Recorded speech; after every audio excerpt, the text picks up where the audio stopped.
So today we are going to start organic chemistry. Organic chemistry में हम सबसे पहले पढ़ेंगे हाइड्रोकार्बन्स को. Hydrocarbons. What are hydrocarbons? Hydrocarbons होते हैं जो हाइड्रोजन से और हाइड्रोजन और कार्बन से मिलकर बने होते हैं. ऐसे कंपाउंड्स जो हाइड्रोजन और कार्बन से मिलकर बने होते हैं उन कंपाउंड्स को हम नाम देते हैं हाइड्रोकार्बन्स. अब you must know about the hydrogen and carbon, यानी जब तक आपको इनकी बेसिक्स का नहीं पता होगा आप आगे फर्दर ऑर्गेनिक केमिस्ट्री के अंदर इनके स्ट्रक्चर ड्रा, इनके सब कुछ वो नहीं कर सकेंगे. तो सिंपल इज़ दैट हाइड्रोजन किस ग्रुप से बिलोंग करता है? हाइड्रोजन बिलोंग करता है ग्रुप 1 से. ग्रुप 1. और ग्रुप 1 आपको क्या बताता है? ग्रुप 1 बताता है कि it has 1 electron in its last orbit. इसके लास्ट ऑर्बिट के अंदर 1 इलेक्ट्रॉन है. तो हाइड्रोजन के हमें ग्रुप नंबर 1 से हमें ये पता चला कि it has 1 electron in its last orbit. और हाइड्रोजन किस ग्रुप से बिलोंग करता है? कार्बन किस ग्रुप से बिलोंग करता है? कार्बन बिलोंग करता है group number 4. And group number 4 mean that it has 4 electron in its last orbit. 4 electron in its 1 2 3 4. Carbon it has 4 electron in its last orbit. जब ये चीज़ें आपको पता है तो इट्स मीन आपको ये भी पता है कि बॉन्डिंग के अंदर जो बॉन्डिंग होती है उसके अंदर पार्टिसिपेट कौन करता है? बॉन्डिंग के अंदर वैलेंस इलेक्ट्रॉन पार्टिसिपेट करते हैं. वैलेंस इलेक्ट्रॉन्स कौन से इलेक्ट्रॉन्स होते हैं? जो लास्ट ऑर्बिट के अंदर इलेक्ट्रॉन्स होते हैं. Valence electron that are present in the last orbit. So valence electron, carbon के 4 वैलेंस इलेक्ट्रॉन है और हाइड्रोजन का 1 वैलेंस इलेक्ट्रॉन है. तो इट्स मीन यही बॉन्डिंग के अंदर पार्टिसिपेट करेंगे और फर्दर आपके साथ आगे फर्दर कंपाउंड्स बनाएंगे.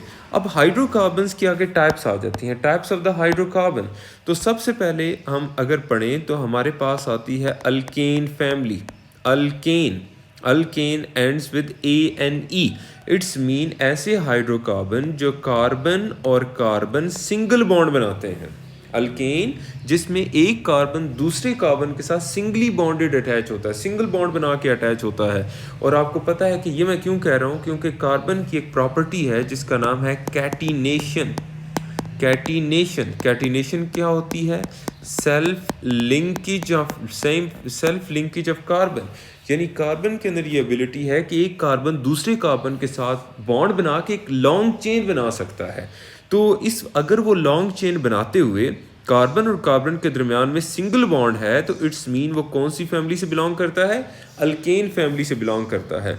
और अल्केन फैमिली का जो फर्स्ट मेंबर है उसका नाम है मीथेन. यानी एंड्स किस पे हो रहा है? ANE. इट्स मीन इसके अंदर मीथेन, इसके अंदर जस्ट 1 कार्बन है. और इसका फॉर्मूला क्या होगा? 1 कार्बन, यानी स्ट्रक्चर फॉर्मूला एक कार्बन. अब आपको पता है कि कार्बन के लास्ट ऑर्बिट के अंदर 4 इलेक्ट्रॉन्स हैं और अकॉर्डिंग टू ऑक्टेट रूल इसके लास्ट ऑर्बिट के अंदर कितने इलेक्ट्रॉन होने चाहिए? 8. तभी ये सेटिस्फाई होगा. ये इसके लास्ट ऑर्बिट के अंदर इलेक्ट्रॉन है. अब ये वाले क्या होगा? अब यहाँ पे हाइड्रोजन यहाँ पे बॉन्ड बना रहा है, हाइड्रोजन यहाँ पे बॉन्ड बना रहा है, हाइड्रोजन यहाँ पे बॉन्ड बना रहा है, हाइड्रोजन यहाँ पे बॉन्ड बना रहा है. तो ये हाइड्रोजन ने क्या किया? यहाँ पे बॉन्डिंग बना के अपना एक इलेक्ट्रॉन यहाँ पे शेयर किया. ये हाइड्रोजन के जो इलेक्ट्रॉन है यहाँ पे शेयर हुआ. इसका मतलब है अगर एक कार्बन हो तो उसके साथ 4 हाइड्रोजन अटैच होते हैं. तो इसका नाम बनता है मीथेन. क्या बनता है? मीथेन. मीथेन के बाद जो नेक्स्ट मेंबर आता है उसका नाम है ethane. Ethane means 2 carbon structure जिसके अंदर 2 कार्बन होते हैं. अब 2 कार्बन इट्स मीन एक बॉन्ड तो कार्बन और कार्बन के दरमियान में बन गया. टोटल बॉन्ड बनाने कितनी है? कार्बन ने 4 बॉन्ड बनाने हैं. इसने एक बॉन्ड तो इधर बन गया. Next bond 1 2 3. बाकी 3 बॉन्ड हाइड्रोजन से और इस साइड पे भी 1 2 और 3. ये एक बॉन्ड कार्बन और कार्बन ने बनाया. बाकी जो 3 बॉन्ड रह गए थे वो इन्होंने हाइड्रोजन से. इसको कहते हैं ईथेन. यानी कार्बन और कार्बन के दरमियान में कौन सा बॉन्ड है? सिंगल बॉन्ड है. ओके. इसके बाद हमारे पास जो नेक्स्ट मेंबर है उसका नाम है प्रोपेन. ये आपको सीरीज याद होनी चाहिए. प्रोपेन. एंड किस पे हो रहा है? ये भी हो रहा है एंड ANE. इसका मतलब है सिंगल बॉन्ड. 3 कार्बन 3 कार्बन का ये बनेगा। अब इसका ज़रा स्ट्रक्चर बनाते हैं। 1 2 3 single, it's mean this carbon have already just one bond, so one hydrogen, one hydrogen, one hydrogen, one hydrogen, one hydrogen, one hydrogen, one hydrogen, one hydrogen। तो ये बन गया स्ट्रक्चर किसका? प्रोपेन का। प्रोपेन। सिमिलरली जो other members हैं, इसके बाद आता है propane, butane, butane, butane 4 carbon.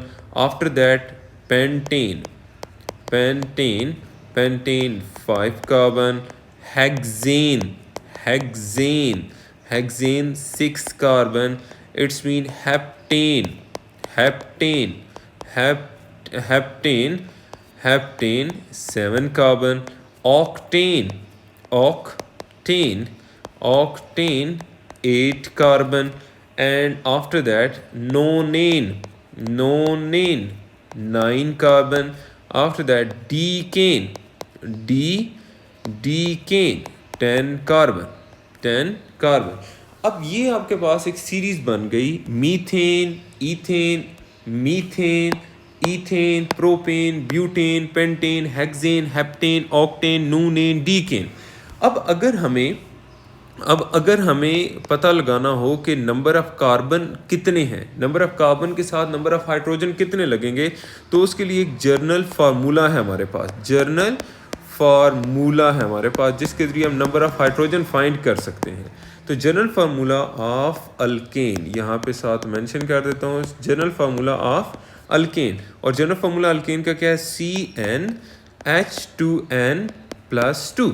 यहाँ पे ये जो n है that is basically representing the number of carbons, number of carbon. For example मैं चाह रहा हूँ जी ऑक्टेन का, ऑक्टेन के फाइंड करना, तो मैं ऑक्टेन के अंदर कितने कार्बन हैं? 8 कार्बन। तो n की जगह मैंने 8 लिख दिया, H2 n की जगह 8+2। अब मैं क्या कर रहा हूँ यहाँ पे C8 H8 2 टाइम्स 16, 16+2 18, यानी अगर 8 कार्बन होंगे तो हाइड्रोजन हमारे साथ कितने होंगे? 18 हाइड्रोजन हो जाएंगे। तो इस फॉर्मूले के थ्रू अगर आपको जस्ट नंबर ऑफ कार्बन पता है तो नंबर ऑफ हाइड्रोजन आप इजीली फाइंड कर सकते हैं।